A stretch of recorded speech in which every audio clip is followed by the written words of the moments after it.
नमस्कार, मेरा नाम है सुमित सिंह मेहता। हाजिर हूँ आपके सामने क्लासिकल मैकेनिक्स से रिलेटेड एक और नया लेक्चर लेके। आज का हमारा है लेक्चर नंबर 22 और आज के इस लेक्चर का हमारा टॉपिक क्या रहने वाला है। हमारा टॉपिक है principal of conservation of energy. अब ये क्या है? एक प्रिंसिपल है।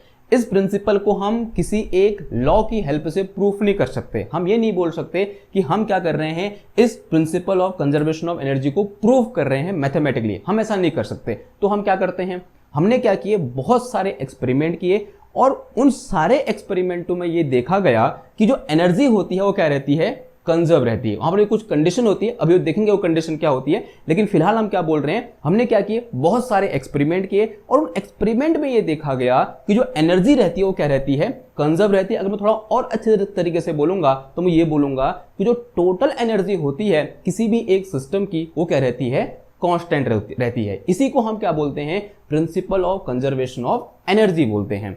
अब यहां पर एक सिचुएशन है। सिचुएशन क्या है, मान लिया मेरे पास क्या है, एक ये ऑब्जेक्ट है। इस ऑब्जेक्ट को पहले यहां पर था ही नहीं था, आंसर है हाँ जी था। इस ऑब्जेक्ट को मैंने क्या लगाया, इस पर फोर्स लगाया और इसको कहां ले गया, मैं इधर ले गया। कहां ले गया, यहां से मैं कहां ले गया, इधर ले गया। और जैसे मैं यहां से इधर ले गया, इसकी एनर्जी में क्या आया, चेंज आया नहीं आया? आंसर है हाँ, इसकी एनर्जी में चेंज आया। लेकिन conservation law, principal of conservation of energy बोलता है कि एनर्जी में चेंज नहीं आएगा। तो यहां पर कंडीशन क्या है कि इसकी जो पोटेंशियल एनर्जी है वो चेंज हुई और इसके दौरान इसमें मोशन हुआ तो उसे काइनेटिक एनर्जी चेंज हुई। लेकिन जो टोटल एनर्जी है वो हमेशा क्या रहेगी, कांस्टेंट रहेगी। ठीक है, और इसी को हम क्या बोलते हैं, principal of conservation of energy बोलते हैं।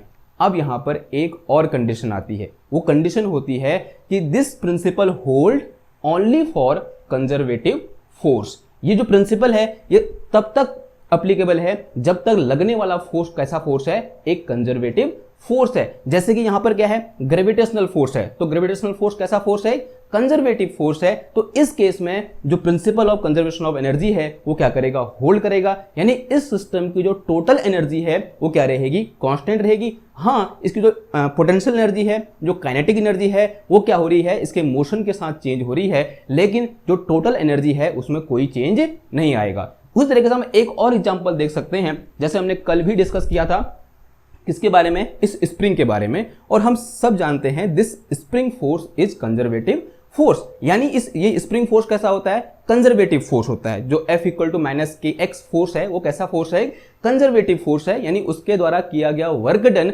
Path followed by this motion of spring पर डिपेंड नहीं करता।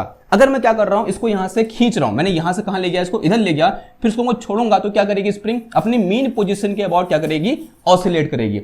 अब क्या कर रही है, अपनी मीन पोजीशन के अबाउट ऑसिलेट कर रही है। इससे क्या होगा, इसकी काइनेटिक एनर्जी भी चेंज होगी और इसकी पोटेंशियल एनर्जी भी क्या होगी, चेंज होगी। लेकिन इसकी जो टोटल एनर्जी है उसमें कोई चेंज नहीं आएगा, वो क्या रहेगा, कंजर्व रहेगा। क्यों? क्योंकि ये जो फोर्स है, जो स्प्रिंग फोर्स है, वो कैसा फोर्स है, एक कंजर्वेटिव फोर्स है। तो under conservative force the energy, यहां बोल सकते हैं total energy of any system remain unchanged और we can say remain constant and this statement is known as principle of conservation of energy. जो मैं मुंह से बोल रहा हूं वही मैंने यहां पर लिख दिया है। क्या लिखा है, थोड़ा अंग्रेजी अच्छी हो जाएगी यहां पर। तो यहां पर लिखा है इन ए कंजर्वेटिव फोर्स फील्ड। किसकी बात हो रही है, कंजर्वेटिव फोर्स फील्ड की बात हो रही है। कहने का मतलब वही है, जो फोर्स अप्लाई हो रहा है यहां पर वो कैसा फोर्स है, कंजर्वेटिव फोर्स है। The total energy that is sum of kinetic energy and potential. जो टोटल एनर्जी है वो क्या है, सम ऑफ काइनेटिक एनर्जी और पोटेंशियल एनर्जी है, इज कांस्टेंट।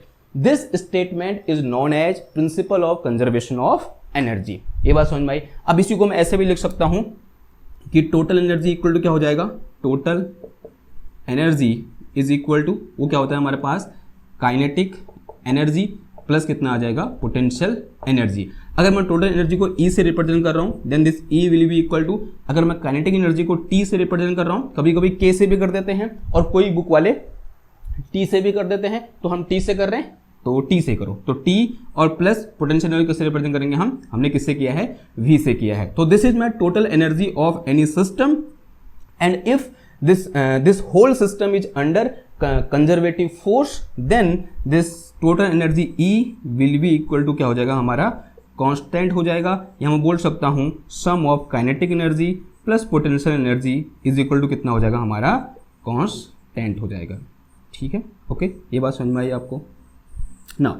अभी थोड़ी देर पहले मैंने बोला कि हम इसको प्रूफ नहीं कर सकते, ये जस्ट किसका रिजल्ट है, बहुत सारे एक्सपेरिमेंट का क्या है, रिजल्ट है। लेकिन फिलहाल के लिए हम अपने मन की तसल्ली के लिए जो अभी तक हमारे पास डेटा है, उस डेटा की हेल्प से हम एक बार इसकी झलक देख सकते हैं। ठीक है, तो कल वाले लेक्चर में हम डिस्कस किया था, या बोल सकते हैं आज से, कल वाले लेक्चर में भी और आज से कम 4 या 5 लेक्चर पहले हमने वर्क एनर्जी थ्योरम या बोलते हैं वर्क काइनेटिक एनर्जी थ्योरम के बारे में डिस्कस किया था, याद है आपको। तो since we know from work kinetic energy theorem क्या होता है हमारे पास, work done is equal to change in kinetic energy, change in kinetic energy. अब काइनेटिक एनर्जी चेंज हो रही है, यानी यहां पर क्या हो रहा है, वर्क कर रहा है। अब ध्यान देने वाली बात यह है, यहां पर जो फोर्स वर्क कर रहा है वो कैसा फोर्स है, कंजर्वेटिव फोर्स है, ये ध्यान रखना है। ठीक है, ये मन में रखना है, मैंने यहां पर लिखा नहीं है, लेकिन आपके मन में वो चीज रहनी चाहिए कि यहां पर जो वर्क करने वाला फोर्स है वो कैसा फोर्स है, एक कंजर्वेटिव फोर्स है। अगर मैं ये बोलूं कि उसकी काइनेटिक एनर्जी, जो सिस्टम की काइनेटिक एनर्जी है, फाइनल काइनेटिक एनर्जी K2 है और इनिशियल काइनेटिक एनर्जी K1 है, then this W will be equal to कितना हो जाएगा, ये K2 माइनस K1। ये मेरे पास K2 इक्वल टू क्या है, मेरे पास फाइनल काइनेटिक एनर्जी, और जो K1 है वो क्या है मेरे पास, इनिशियल काइनेटिक एनर्जी है। तो यहां से W इक्वल टू कितना आ गया, K2 माइनस K1, से इट इज समीकरण नंबर 1। इसे क्या बोल दो, समीकरण नंबर 1 बोल दो। ठीक है, नाउ हमने कल ही डिस्कस किया था, हमने वर्क डन और चेंज इन पोटेंशियल एनर्जी के बीच एक रिलेशन स्टेबलाइज किया था। अगर मैं ये बोल रहा हूं कि एट, या बोलते हैं इफ V1, या बोलते हैं VRI and VRF be the initial and final potential energy respectively, then work done W will be equal to क्या होता है बताओ, V initial minus V final, कल डिस्कस किया था हमने। then this work done will be equal to V initial और minus कितना आ जाएगा, VR initial और माइनस कितना आ जाएगा, VR फाइनल आ जाएगा। ठीक है, थोड़ी देर मैं अज्यूम कर रहा हूं कि जो V इनिशियल की वैल्यू है वो कितनी है, V1 है, और V फाइनल की वैल्यू कितनी है, V2 है। से it is some equation number 2। इसे मैंने क्या बोल दिया, इक्वेशन नंबर 2 बोल दिया। ये दो इक्वेशन हमारे पास पहले से थी, मैंने दोबारा यहां पर क्या कर दिया, इनको एक्सप्रेस कर दिया। अब मैं ये भी बोल सकता था, हमने पहले पढ़ा हुआ है कि W इक्वल टू क्या होता है, K2 माइनस K1 होता है, और कल हमने डिस्कस किया W इक्वल टू क्या होता है, V1 माइनस V2 होता है, बोलते हैं VR initial minus VR final के बराबर होता है ना। एक बार इक्वेशन 2 को देखो और एक बार इक्वेशन 1 को देखो, दोनों के लेफ्ट हैंड साइड क्या है, बराबर हैं, तो राइट हैंड साइड भी क्या होंगे, बराबर होंगे। From equation 1 and 2 what we have. अब यहां पर मैंने ऊपर काइनेटिक एनर्जी T ले रखी है, यहां भी T ले लूं मैं ताकि समस्या ना आए। ठीक है, यहां भी क्या ले लो, इसको T ले लो, तो T2 माइनस कितना आ जाएगा, ये T1 आ जाएगा, तो this will be T2 minus T1 is equal to कितना आ जाएगा, ये V1 माइनस V2 आ जाएगा। अब जो 2 वाले हैं एक जगह और जो 1 वाले हैं उनको एक जगह ले लो, तो कितना आ जाएगा, ये T2 plus V2, this will be equal to T1 plus कितना आ जाएगा, V1 आ जाएगा। ठीक है, अब यहां से स्पष्ट दिखाई दे रहा है कि this sum will be always constant. उनकी इंडिविजुअल वैल्यू क्या होगी, चेंज होगी, लेकिन this combined thing is always constant. जो T1 प्लस V1 होगा वो T2 प्लस V2 के बराबर होगा। काइनेटिक एनर्जी T1 से T2 हो गई और पोटेंशियल एनर्जी V1 से V2 हो गई, लेकिन दोनों का सम क्या रहा, सेम रहा। इसका मतलब this combination will always constant. तो it means this T plus V will be always constant under conservative force. Okay, and this T plus V is equal to total energy. तो इसका मतलब क्या होगा, total energy E is equal to क्या हो जाएगा, हमारा कांस्टेंट हो जाएगा। और इसी को मैं क्या बोलता हूं, principal of conservation of energy बोलता हूं। तो यही क्या है, हमारा principal of conservation of energy है, जो हम एक तरीके से बोल सकते हैं हमने क्या कर दिया, मैथमेटिकली प्रूव कर दिया। ठीक है, लेकिन हाँ, वो जो पहले वाली बात है वो क्या रहेगी, सही रहेगी कि हमने इसको प्रूफ नहीं किया, हमने क्या किया, बार बार एक्सपेरिमेंट किए, और एक्सपेरिमेंट करने के बाद रिजल्ट मेरे को बार बार दिखाई दिया कि सिस्टम की टोटल एनर्जी क्या रही है, कांस्टेंट रही है। ठीक है, तो this is our final result and this is known as principle of conservation of energy. अब एक एग्जांपल देख लेते हैं किसका, जो हम ग्रेविटी की बात कर रहा था कि मैं इस ऑब्जेक्ट को यहां से उठाकर यहां ले गया या फिर यहां से मैं कहां लाया, इधर लाया, तो इसकी जो काइनेटिक एनर्जी है और पोटेंशियल एनर्जी में किस तरीके से चेंज आ रहा है, लेकिन टोटल एनर्जी क्या रह रही है, अनचेंज रह रही है। एक बार देख लें इसको। ओके, तो उसके लिए मुझे कुछ चीजें मिटानी पड़ेंगी या मिटानी नहीं पड़ेंगी, तो इसको मिटा रहा हूं यहाँ पर ना, थोड़ा सा मिटा रहा हूं, फिर यहां बना रहा हूं, यहां डायग्राम बना रहा हूं। ठीक, अब देखो ये क्वेश्चन नंबर 2 था। अब देखो मान लिया ये मेरे पास क्या है, हॉरिजॉन्टल है, मतलब क्या है, हमारे अर्थ की सरफेस है, और मैं ये बोल रहा हूं कि यहां से मैं कुछ ऊंचाई पर ले जा रहा हूं, मतलब जो हाइट है वो क्या है, मतलब नियर अर्थ सरफेस की हम बात करें, अर्थ के सरफेस के क्या है, बहुत करीब हैं। और यहां पर अगर मैं जेड एक्सेस बोलूं तो this will be equal to 0, this is earth surface. और यहां से एच हाइट पर, यहां से एच हाइट पर यहां पर मेरे पास कितना है, जेड इक्वल टू किस बराबर है, एच के बराबर है। कहने का मतलब ये है कि जो हाइट है यहां से यहां तक ये कितनी है, एच है। एच हाइट पर क्या है मेरे पास, एक मास एम मैंने ऐसे पकड़ रखा, होल्ड कर रखा है कोई एक मास, तो this is my mass at height H. Okay, तो इस पॉइंट को मैं क्या बोल दे रहा हूँ, पॉइंट ए बोल दूं, और यहां पर एक पॉइंट है, इसे मैंने क्या बोल दिया, पॉइंट बी बोल दिया। ये बात समझ में आई आपको। ओके, नाउ अगर मैं आपसे पूछूं कि what is the value of at point A, पहले ये देखो कहां पर, देखो फर्स्ट केस क्या हो जाएगा, एट, इसको एग्जाम्पल करके लिखना, ठीक है, ये लिखा और इसके नीचे एग्जाम्पल लिखना, फिर इसकी शुरुआत करना, ठीक है। तो at sorry at point A अगर मैं काइनेटिक एनर्जी निकालूं, T will be equal to क्या हो जाएगा बताओ, मैंने ऐसे पकड़ रखा है वो, यानी इसकी काइनेटिक एनर्जी कितनी हो जाएगी, 0 हो जाएगी। तो at point A kinetic energy 0। अगर मैं पोटेंशियल एनर्जी की बात करूं तो at point A potential energy will be equal to, कल ही हमने डिस्कस किया था, अगर यहां से एच हाइट पर है तो उसकी पोटेंशियल एनर्जी कितनी होती है, अगर इसका मास m है और ग्रेविटेशनल एक्सीलरेशन g है तो कितना होता है, ये mgh के बराबर होता है। इसकी टोटल एनर्जी कितनी हो जाएगी बताओ, तो E will be equal to कितना आ जाएगा, ये mgh प्लस 0, यानी कितना हो जाएगा mgh, बिकॉज टोटल एनर्जी क्या होता है, T प्लस v होता है। तो इस पॉइंट पर टोटल एनर्जी कितनी आ गई इसकी, mgh आ गई। अब मैं कहां क्यों आ रहा हूं, नीचे आया, मैं कहां आया, इस पॉइंट पर आया। अब इस पॉइंट पर आते ही z इक्वल टू कितना हो गया, 0 हो गया। लेकिन इस पॉइंट पर इसकी कुछ न कुछ वेलोसिटी, टकराने से ठीक पहले की बात है, ठीक है, टकराने से ठीक पहले इसकी कुछ न कुछ क्या होगी, वेलोसिटी होगी। पहले क्या करो, वो वेलोसिटी निकाल दो, यानी वेलोसिटी निकाल दो, इसका मतलब क्या होगा, तभी तो उसे काइनेटिक एनर्जी निकाल पाएंगे हम, जब क्या निकलेगी, वेलोसिटी निकलेगी। एट पॉइंट बी पर बात करते हैं, कहां बात करते हैं, एट पॉइंट बी पर बात करो। तो एट पॉइंट बी एक चीज तो हमको पता है कि पोटेंशियल एनर्जी कितनी होगी, 0 होगी, क्योंकि z इक्वल टू 0 है, ठीक है, यानी उसकी पोजीशन z इक्वल टू 0 है, तो पोटेंशियल एनर्जी होता क्या है, mgz होता है, तो z इक्वल टू 0, तो potential energy will be equal to 0। यानी एट अर्थ सरफेस को हमने क्या बोला था, कल ही हमने बोला था कि इसको हम एज ए रेफरेंस पॉइंट लेते हैं, z equal to 0 as a reference point, at reference point potential energy will be equal to 0। तो यहाँ पोटेंशियल एनर्जी कितनी हो जाएगी हमारी, 0 हो जाएगी, ठीक है। अगर मैं काइनेटिक एनर्जी की बात करूं तो काइनेटिक एनर्जी निकालने के लिए मुझे यहाँ पर वेलोसिटी चाहिए नहीं चाहिए, आंसर है हाँ जी चाहिए। अगर वेलोसिटी चाहिए तो कैसे निकालोगे, since we know v square equal to u square plus 2as होता है, तो इस केस में क्या हो जाएगा, ये 2gh हो जाएगा, क्योंकि यहाँ से यहाँ तक डिस्टेंस कितनी है, h है। और v स्क्वायर, v निकालना है मेरे को, u यानी इनिशियल वेलोसिटी, ए पॉइंट में वेलोसिटी कितनी थी उसकी, 0 थी, तो u 0 हो जाएगा, और प्लस कितना आ जाएगा, ये 2gh आ जाएगा। तो यहाँ से v स्क्वायर इक्वल टू कितना आ गया मेरा, 2gh आ गया, तो v square equal to twice of gh। अगर मैं काइनेटिक एनर्जी T निकालूं तो T will be equal to क्या होता है, हाफ m v स्क्वायर, ऐसा होता है नहीं होता है, आंसर है हाँ जी होता है। अगर ऐसा होता है तो v स्क्वायर की वैल्यू पुट करो, तो this will be equal to half of m, this is v square का जो कितना आ जाएगा, ये ट्वाइस gh आ जाएगा, 2 से 2 कैंसिल हो गया, यहाँ पर T इक्वल टू कितना आ जाएगा मेरे पास, mgh के बराबर आ गया।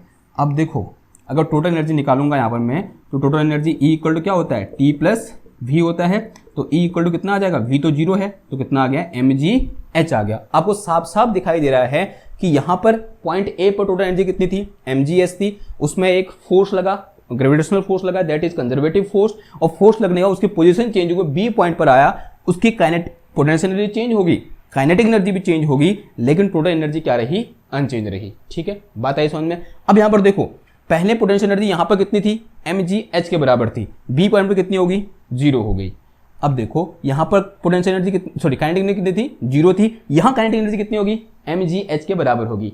इसका मतलब यहां से यहां पहुंचने में हुआ क्या, टोटल एनर्जी में कोई चेंज नहीं आया, लेकिन काइनेटिक एनर्जी और पोटेंशियल एनर्जी दोनों में चेंज आया, और कुछ ऐसा चेंज मुझे यहां पर देखने को मिला कि उसकी जो पोटेंशियल एनर्जी कहां पर थी, इस पॉइंट पर थी, वो पूरी की पूरी किस में चेंज होगी, काइनेटिक एनर्जी में क्या होगी, कन्वर्ट होगी।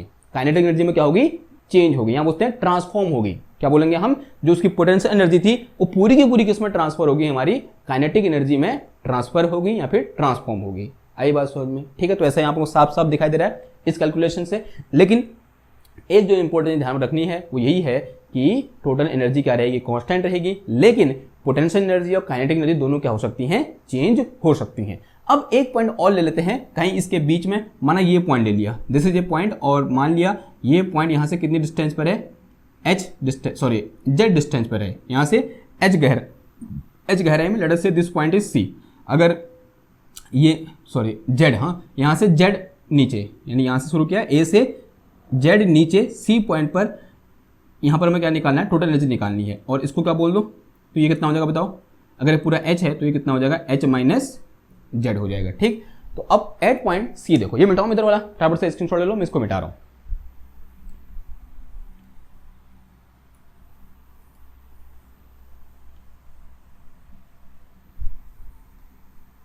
अब कहां पर देखोगे, एट पॉइंट सी देखो, कहां पर, एट पॉइंट सी।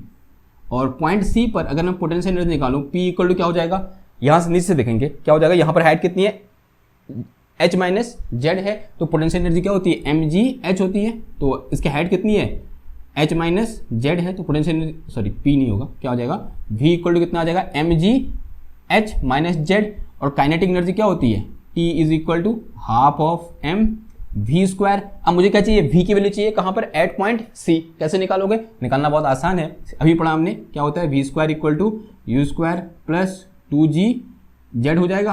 और v स्क्वायर इक्वल टू, ये जीरो है मेरे पास, बिकॉज इनिशियल वेलोसिटी कितनी है उसकी, जीरो है, and this is equal to twice of gh। तो v square equal to gz, तो v स्क्वायर इक्वल टू कितना आ गया, 2gz आ गया। तो वैल्यू पुट कर दो यहाँ से, t इक्वल टू कितना आ जाएगा, 1/2 m, and this is 2g, ये कितना आया, z आया, 2 से 2 कैंसिल हो जाएगा, तो kinetic energy T equal to कितना आ गया, ये mgz आ गया। अगर मैं टोटल एनर्जी निकालूंगा, total energy E equal to कितना आ जाएगा, T प्लस V आ जाएगा। तो this is equal to T equal to कितना है, mgz, और फिर प्लस कितना आ जाएगा, ये mgh माइनस कितना आ जाएगा, mgz आ जाएगा। इसको अंदर मल्टीप्लाई कर दिया, ठीक है, mgz से mgz कैंसिल हो गया, तो total energy E equal to कितना आ जाएगा, mgh आ जाएगा। तो अगेन आपको यहाँ पर देखने को मिल रहा है कि जो टोटल एनर्जी है वो क्या है, मेरी कांस्टेंट है। जितनी ए पॉइंट पर आई उतनी ही बी पॉइंट पर आई, और उतनी ही एक इंटरमीडिएट पॉइंट ले लिया पॉइंट सी, उतनी ही क्या आ रही है, पॉइंट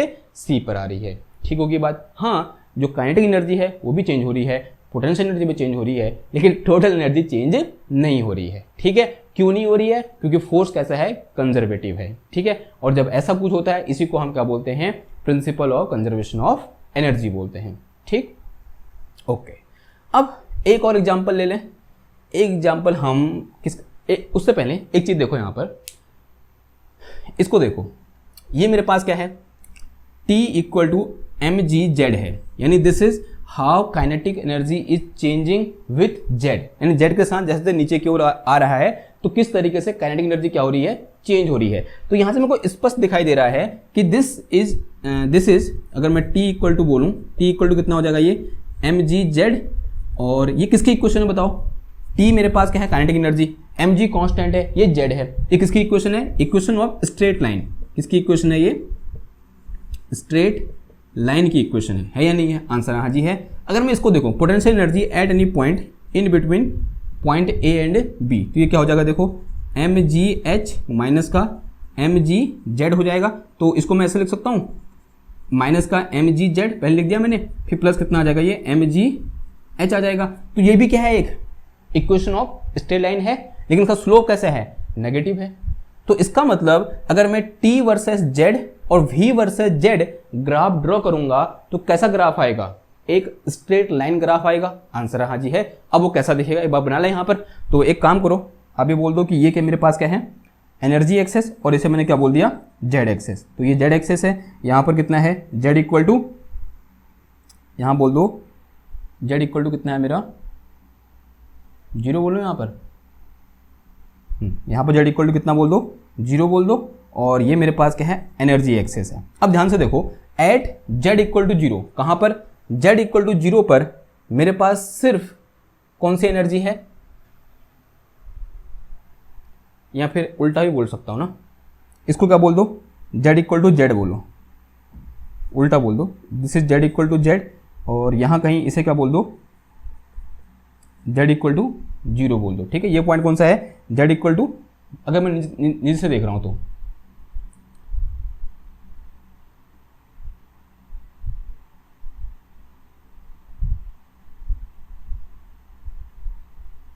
ठीक है, जब मैं ऊपर की ओर जा रहा हूं, ऊपर से नीचे को आ रहे हैं ना, हाँ देखो ये मेरे पास कौन सा पॉइंट है, at z equal to Z बोला, और ये कौन सा पॉइंट है, z इक्वल टू 0 पॉइंट है, ऐसा हम बोल सकते हैं। ठीक है, अब देखो at z equal to Z, z equal to Z पर, sorry z equal to Z नहीं, z इक्वल टू h पर, तो at z equal to h इसके पास सिर्फ कौन सी एनर्जी है, पोटेंशियल एनर्जी है, और उसकी वैल्यू कितनी है, देखो mgh के बराबर है, यानी एट पॉइंट ए की बात हो रही है। ठीक है, तो एट पॉइंट ए, या फिर ज़्यादा बेहतर क्या रहेगा पता आपको, आप ऐसा बोलो at point A at point B की बात करो, तो ये सिचुएशन कहाँ पर है, ये पॉइंट किसको दिखा रहा है, पॉइंट ए को दिखा रहा है, और ये किसको दिखा रहा है, पॉइंट बी को दिखा रहा है, ये ज़्यादा बेहतर है। ठीक, तो पॉइंट ए पर इसके पास जो एनर्जी है वो कितनी है, mgh के बराबर है, टोटल एनर्जी कितनी है, mgh के बराबर है, और यही और इतनी ही क्या है, इसकी पोटेंशियल एनर्जी भी है या नहीं है। फिर उसके बाद क्या हो रहा है, पोटेंशियल एनर्जी क्या कर रही है, इस तरीके से डिके कर रही है नीचे की ओर, यानी उसका स्लोप कैसा है, नेगेटिव स्लोप है, और यहाँ पोटेंशियल एनर्जी कितना है, 0 है, यानी यहाँ पोटेंशियल एनर्जी कितना है, 0 है। तो यहाँ से जो ग्राफ आएगा वो कैसा आएगा, ऐसा कुछ ग्राफ हमको देखने को मिलेगा, पोटेंशियल एनर्जी और किसका, जेड का। ठीक है, तो this is my potential energy, तो ये किसका ग्राफ है, पोटेंशियल एनर्जी का ग्राफ है। और एट पॉइंट ए जो काइनेटिक एनर्जी कितनी है, 0 है, और at point B kinetic energy कितनी है, mgh के बराबर है। ठीक है, तो यहाँ पर काइनेटिक एनर्जी कितनी है, इतनी है, और यहाँ काइनेटिक एनर्जी कितनी है, इतनी है, तो दोनों पॉइंट को मिला दो स्ट्रेट लाइन से, तो ये जो ग्राफ है ये वाली जो स्ट्रेट लाइन है किसकी है, काइनेटिक एनर्जी है, काइनेटिक एनर्जी की है। और ये जो ग्राफ है यहाँ से लेकर यहाँ तक, ये किसको दिखा रहा है, टोटल एनर्जी को दिखा रहा है, किसको दिखा रहा है, टोटल एनर्जी को, ये किसको दिखा रहा है, काइनेटिक एनर्जी को, और ये किसको दिखा रहा है, पोटेंशियल एनर्जी को। तो इस तरीके से हम क्या कर सकते हैं, इस पूरी सिचुएशन को इस ग्राफ की हेल्प से रिप्रेजेंट कर सकते हैं, या बोल सकते हैं graphical representation of this mechanical energy, या बोल सकते हैं दिस इज एनर्जी ग्राफ। ठीक है, फिर एनर्जी डायग्राम भी बोल सकते हैं इसको। ओके, तो this is my energy diagram for gravitational, potential and kinetic energy. Okay, now एक और कंजर्वेटिव फोर्स हमारे पास होता है, दैट इज, बताओ क्या होता है उसका नाम, स्प्रिंग फोर्स। तो स्प्रिंग फोर्स के केस में भी हम ऐसा कर सकते हैं। ठीक है, तो उसके लिए भी वैसे कुछ ग्राफ ड्रॉ कर सकते हैं, एक बार करके दिखाओ तो।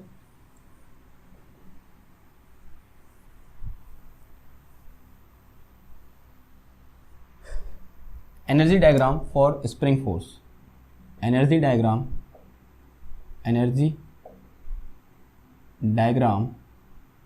For spring mass system. ठीक है, तो कैसा होता है, कुछ ऐसा होता है हमारे पास, एक मैंने बोल दिया यहाँ पर क्या है, एक स्प्रिंग है हमारे पास यूँ करके, और इस स्प्रिंग में एक मास लगा रखा है, और इनिशियली मास कहाँ पर है, अपनी जो रिलैक्स स्टेट है वहाँ पर है। ठीक है, तो ये मेरे को क्या बोल दिया, जैसे रिलैक्स स्टेट, और यानी यहाँ पर x इक्वल टू कितना बोल दिया मैंने, 0 बोल दिया। अब मैं क्या कर रहा हूँ, इसको यहाँ से खींच रहा हूँ और एक्सट्रीम पॉइंट तक जा रहा हूँ, और कंडीशन क्या है, दिस स्प्रिंग का जो स्प्रिंग कांस्टेंट k है, और ये का आइडल स्प्रिंग है। कहने का मतलब ये है कि ये हुक्स लॉ को क्या कर रही है, फॉलो कर रही है। अब मैं दूसरे केस में क्या कर रहा हूँ, इस स्प्रिंग को स्ट्रेच कर रहा हूँ, स्ट्रेच करूंगा तो क्या होगा, ये चूड़ियाँ ऐसे आगे चली जाएंगी यूँ करके। ठीक है, इसको मैंने स्ट्रेच किया, कहाँ ले गया मैं, इस पॉइंट पर ले गया, कहाँ ले गया मैं, इस पॉइंट पर ले गया, और मैं ये बोल रहा हूँ कि ये क्या है, यहाँ से मैक्सिमम डिस्प्लेसमेंट है, and let us say this maximum displacement is at x equal to a। ये कहाँ पर है, x इक्वल टू a पर है। मैंने इसको यहाँ पर क्या कर रखा है, होल्ड कर रखा है। ठीक है, अब यहाँ से कहानी शुरू होगी। मैंने इस मास को यहाँ पर क्या कर रखा है, होल्ड कर रखा है, और मास को मैंने होल्ड किया है, इसका मतलब इस जो काइनेटिक एनर्जी है वो कितनी है, 0 है।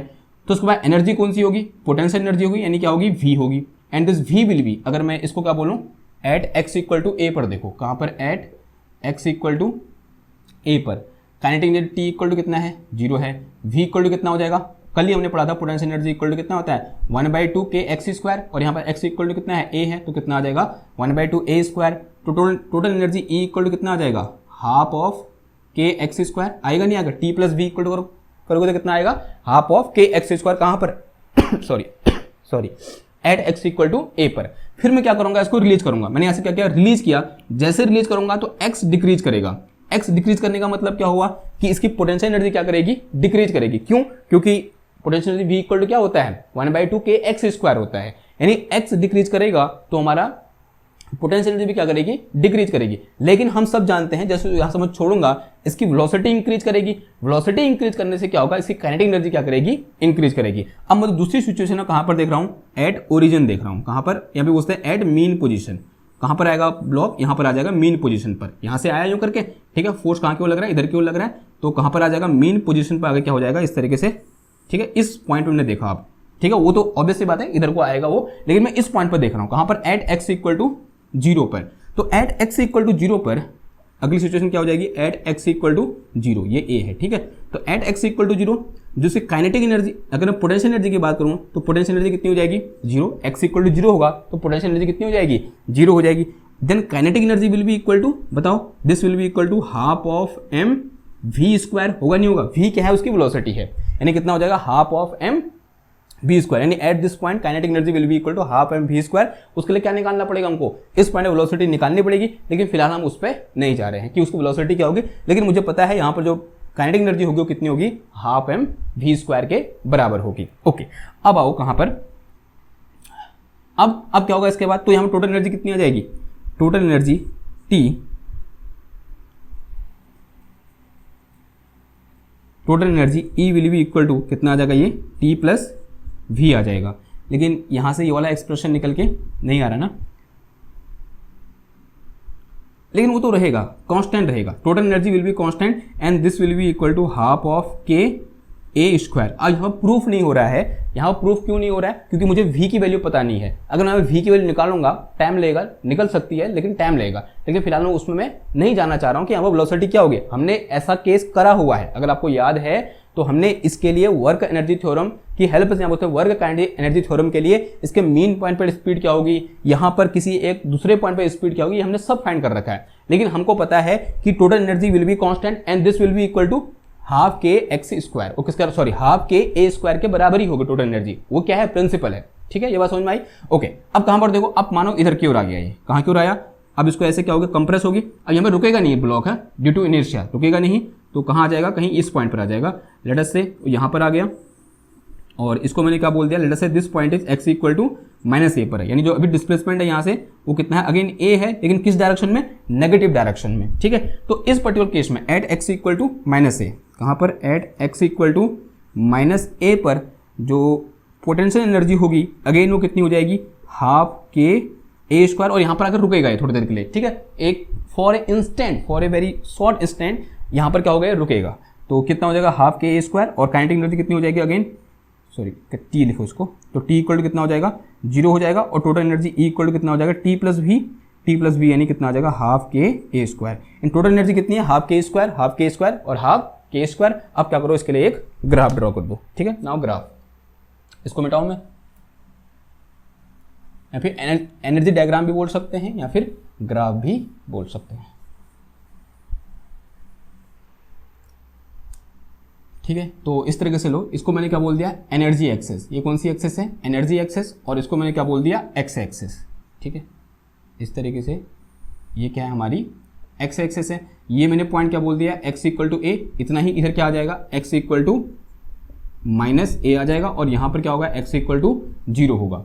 और x इक्वल टू 0 पर जो टोटल एनर्जी है, पहले वो देखो, टोटल एनर्जी कितनी है, E है, तो this is my total energy. यानी यहाँ से लेकर यहाँ तक जो टोटल एनर्जी है वो हमेशा क्या रहेगी, कांस्टेंट रहेगी, ठीक है। And this will be equal to half K A square, ठीक है। और यहाँ पर इस पॉइंट पर एट क्या, x इक्वल टू ए पर, कहाँ पर, एट x इक्वल टू ए पर जो मेरे पास पोटेंशियल एनर्जी है, देखो कितना है, potential energy v is equal to half of K A square है। काइनेटिक एनर्जी कितनी है, 0 है। और टोटल एनर्जी कितनी है, इसके बराबर है, यानी पोटेंशियल एनर्जी के बराबर है, ठीक है। फिर उसके बाद मैं कहाँ आया, एट एक्स इक्वल टू 0 पर आया। तो यहाँ पर मेरे पास पोटेंशियल एनर्जी कितना है, 0 है। काइनेटिक एनर्जी कितना है, हाफ ऑफ के वी स्क्वायर के बराबर है। और टोटल एनर्जी कितना है मेरे पास, half of K A square के बराबर है। अब ध्यान से देखो, थोड़ा बहुत यहाँ अनुमान लगा सकते हो। तो यहाँ पर जो मेरे पास ये टोटल एनर्जी की वैल्यू है, ऑब्वियसली बात है किसके बराबर होगी, ये half of K A square के बराबर ही होगी, क्योंकि v 0 है और v प्लस टी क्या होता है, e होता है। और e की वैल्यू कितनी होगी, ऑब्वियसली बात है from the law of conservation of principal of conservation of energy, तो किसका लॉ होता है, हाफ e के बराबर होता है v plus T equal to E, और v 0 है तो ऑब्वियसली बात है t will be equal to E and this will be equal to half K A square. अब कहाँ आते हो, इधर पर आते हैं। तो इस पॉइंट पर अगेन जो मेरे पास पोटेंशियल एनर्जी है at x equal to minus है, वो कितना है, हाफ ऑफ के स्क्वायर के बराबर है, और t इक्वल टू कितना है मेरे पास 0 है, और जो टोटल एनर्जी है वो किसके बराबर है, हाफ के ए स्क्वायर के बराबर है। अब अगर मैं ये जानना चाहूँ कि ये इंटरमीडिएट में, देखो यहाँ पता है मुझे पोटेंशियल कितना है, v है, यहाँ पोटेंशियल कितना है, हाफ के ए स्क्वायर है, यहाँ पोटेंशियल कितना है, हाफ के स्क्वायर है। अभी बीच में कैसा होगा पोटेंशियल, इसका नेचर कैसा होगा। अब उसके लिए कहाँ जाएंगे हम, पोटेंशियल के फॉर्मूले में जाओ। Since we know v equal to क्या होता है मेरे पास, half of K X square होता है, and this is graph of parabola. किसका ग्राफ है ये, पैराबोला ग्राफ है, यानी जो ग्राफ आएगा कैसा आएगा, पैराबोलिक ग्राफ आएगा। तो कुछ इस टाइप का ग्राफ मुझे यहाँ पर देखने को मिलेगा। तो this is graph of potential. किसका ग्राफ है ये, पोटेंशियल एनर्जी का, पोटेंशियल एनर्जी का ग्राफ है। ठीक है, ये बात समझ में आई। ओके, अब बात क्वेश्चन आता है कि काइनेटिक एनर्जी, मुझे पता है यहाँ काइनेटिक एनर्जी कितनी है, 0 है, यहाँ 0 है, और यहाँ कितनी है, के ए स्क्वायर के बराबर है। तो उसका ग्राफ कैसा होगा, उसका ग्राफ देखने के लिए अगेन कहाँ जाओ, since we know E equal to कितना है मेरे पास, टी प्लस वी होता है। तो टी इक्वल टू कितना आ जाएगा यहाँ से, ई माइनस वी आ जाएगा, और ई विल बी कॉन्स्टेंट, ई हमेशा क्या रहेगा, कॉन्स्टेंट रहेगा। तो टी इक्वल टू कितना आ गया, माइनस का वी की जो कितना है मेरे पास, half of K X square है, और प्लस कितना आ जाएगा, ई आ जाएगा। तो अगेन टी इक्वल टू क्या आया, माइनस का हाफ के स्क्वायर प्लस ई आया। ई क्या है मेरा, कोई एक कांस्टेंट है। Now this thing is again parabola. तो ये जो चीज है किसको दिखा रही है, अगेन एक पैराबोला को दिखा रही है, लेकिन कैसा पैराबोला, विद नेगेटिव साइन, यानी कैसा पैराबोला, उल्टा पैराबोला। तो पैराबोला कैसा आ जाएगा, ऐसे उल्टा आ जाएगा। ठीक है, और इस पॉइंट पर मैक्सिमम होगा, यानी पैराबोला इस पॉइंट पर कहाँ टच करेगा, इसको टच करेगा। तो this will be something like this, उल्टा उल्टा क्यों आया, क्योंकि यहाँ पर कैसा आ रहा है, नेगेटिव आ रहा है। ठीक है, तो this is for kinetic energy. ये जो ग्राफ है ये वाला, ये किसके लिए है, this is for kinetic energy, kinetic energy का ग्राफ निकल के आया लाइक दिस। तो this is my energy, sorry this is my kinetic energy graph, and this is my potential energy graph for our spring mass system. And this graph जो ऊपर की ओर है वो किसके लिए है, टोटल एनर्जी के लिए है। ठीक है, आप साफ साफ यहाँ पर दिख रहा है जैसे काइनेटिक पोटेंशियल एनर्जी डिक्रीज हो रही है, काइनेटिक एनर्जी इंक्रीज हो रही है, और जहाँ पर काइनेटिक एनर्जी क्या है, मैक्सिमम है, वहाँ पर पोटेंशियल एनर्जी क्या है, मिनिमम है। फिर उसके बाद काइनेटिक एनर्जी डिक्रीज हो रही है और पोटेंशियल एनर्जी इंक्रीज हो रही है। इसका मतलब काइनेटिक एनर्जी और potential energy of any system under conservative force will change, but the total sum of both the energies will remain constant, and this statement is known as principle of conservation of energy. इतनी बार बोल दिया मैंने। ठीक है, I hope अब आपको principal of conservation of energy समझ में आया होगा। समझ में नहीं आया तो एक बार क्या करो, दोबारा से देख लो। ठीक है, सिंपल सी बात है, वैसे समझ में आ गया होगा, इसमें कोई बड़ी चीज़ तो है नहीं। मैंने यहाँ पर 2 एग्जाम्पल भी दे दिए, और कभी कभी ये एनर्जी डायग्राम ड्रॉ करने के लिए आ जाता है। ठीक, और आज के इस लेक्चर को यहाँ पर क्या करते हैं, एंड करते हैं। आने वाले लेक्चर में हम स्टेबिलिटी के बारे में, सॉरी इक्विलिब्रियम के बारे में डिस्कस करेंगे, क्योंकि what is mechanical equilibrium, what is stable equilibrium, what is unstable equilibrium. ठीक है, इनके बारे में क्या करेंगे, हम बात करेंगे।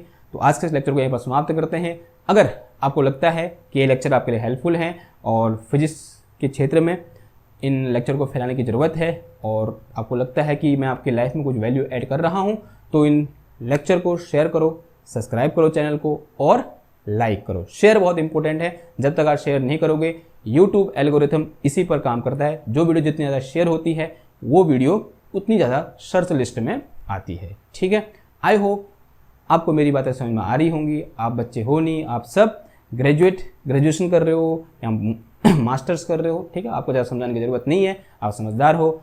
और मैं इसी आशा के साथ आपसे विदा लेता हूँ। मैं मिलता हूँ आपसे नेक्स्ट क्लास में एक और नए टॉपिक के साथ। तब तक के लिए थैंक यू, धन्यवाद, बाय बाय।